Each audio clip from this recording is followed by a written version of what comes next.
Bibliyada bayon etilgan rivoyatlarning ma'naviy va tarixiy mohiyatini badiiy mazmun bilan boyitgan holda o'zida aks ettiradi.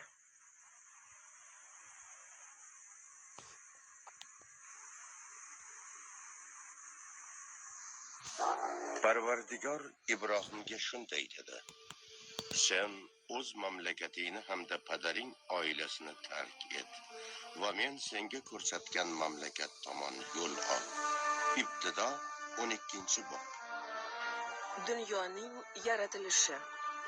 1-qism. Xudo bizga yor. Bosh rollarda Martin Landau,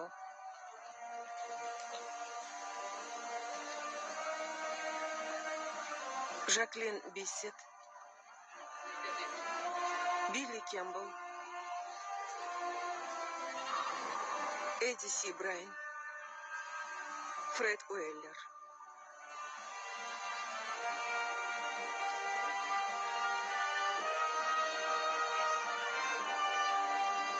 Shuningdek, Alan Bates,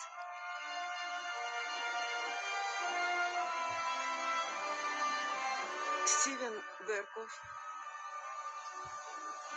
Geraldine Chaplin,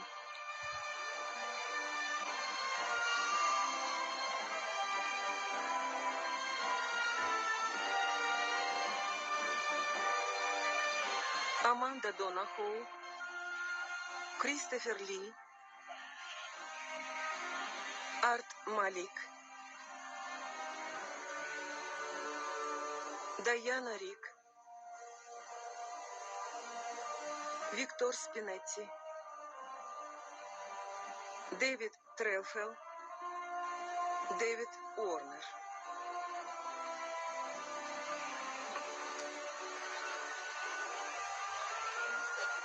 Bastakor Ken Thorne.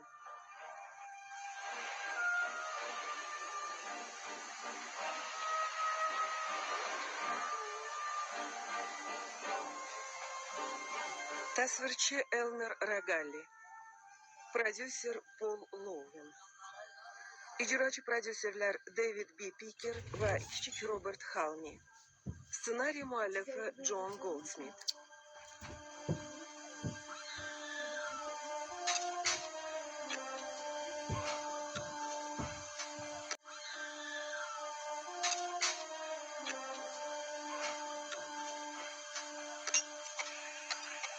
Rejissyor Kevin Conner.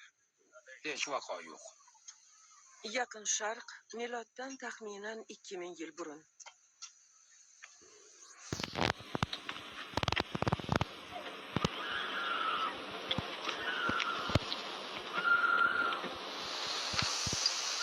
Bu sahroda suv yo'q.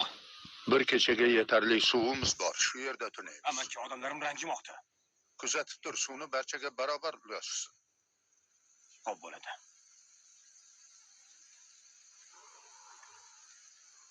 Meni odamlarim ham norozi. U to'g'ri aytyapti. Ularga ayt, gulxon yoqib taom pishirsinlar.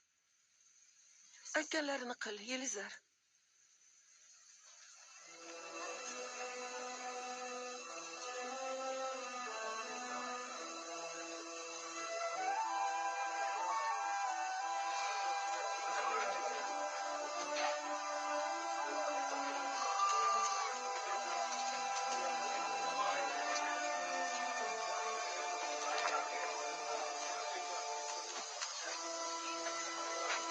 Ey xalqim mening!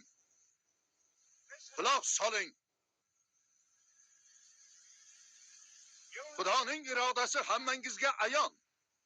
Illo uning o'zi siz uchun sirdir.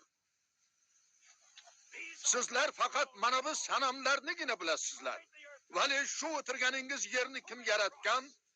Tog'i toshni, osmonni kim bunyod etgan? Shumi? Shu sopol bo'lagimi? Yo'q. Bularning barini Xudo yaratgan. Yakka yagona barhaq Xudo. Buning tarixini so'zlab beraymi? Ko'zlaringizni yuming. Azalda hech nima bo'lmagan. Zulmatdan boshqa. Shunda Xudo yorug'lik bo'lsin dedi.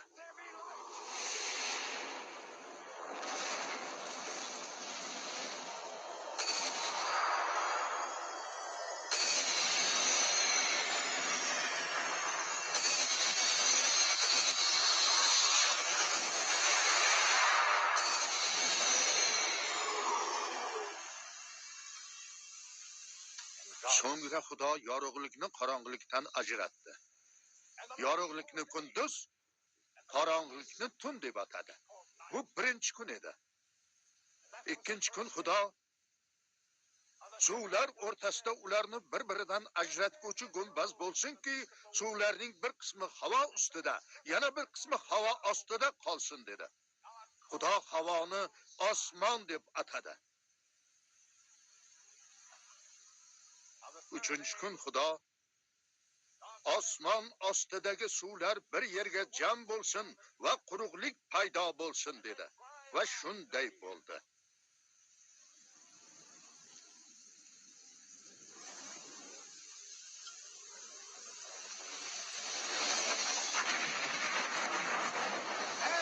Xudo quruqlikni yer deb atadi. Jamlangan suvlarni esa dengizlar deb atadi. Xudo bularning barini yaxshi ekanini ko'rdi. Shundan so'ng u yerda ko'katlar, boshoqli o'simliklar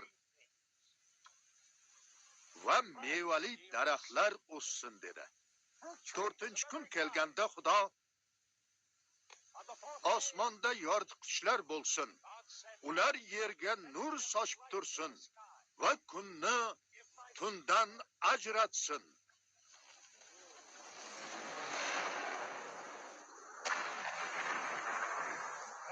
Kunlar u yillarni aniqlash uchun xizmat qilsin dedi.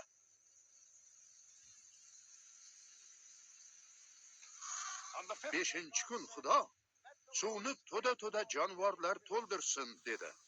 Xudo bu jonzotlarga duoyi xayr yo'lladi va o'zlaringdan ko'payib dengizlarni to'ldiringlar dedi. 6-kuni Xudo endi o'z suratimizga, o'zimizga o'xshagan odamni yaratamiz dedi. Va shunday bo'ldi. Xudo jamiki yaratgan o'zimizga o'xshagan odamni yaratamiz dedi. Va shunday bo'ldi. Xudo jamiki yaratganlariga qarab, hammasining juda yaxshi ekanini ko'rdi. Shunday qilib osmon bilan yer hamda ulardagi borliq mavjudot yaratilib bo'ldi. Xudovondi Karim yerdan tuproq oldi.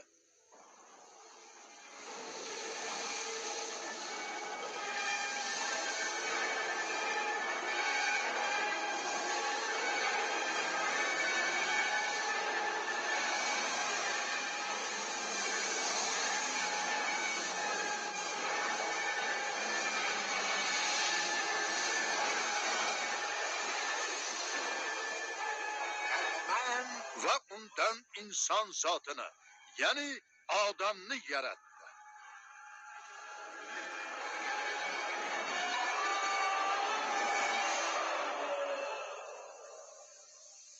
So'ng Xudo odamning qovurg'asidan ayol zotini yaratdi.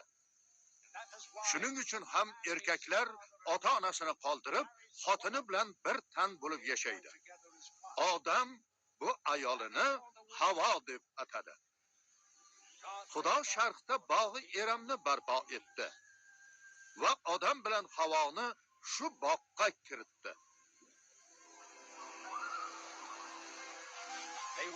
Ular yalang'och edilar, vali bundan uyalmasdilar. Ushbu bog' o'rtasida bilim daraxti, ezgulik va yovuzlik bilimi daraxti o'sardi. Xudovand odamga dedi: Sizlar bog'dagi barcha daraxt mevalarini yeyishingiz mumkin. Faqat bilim daraxtining mevasi bundan mustasno.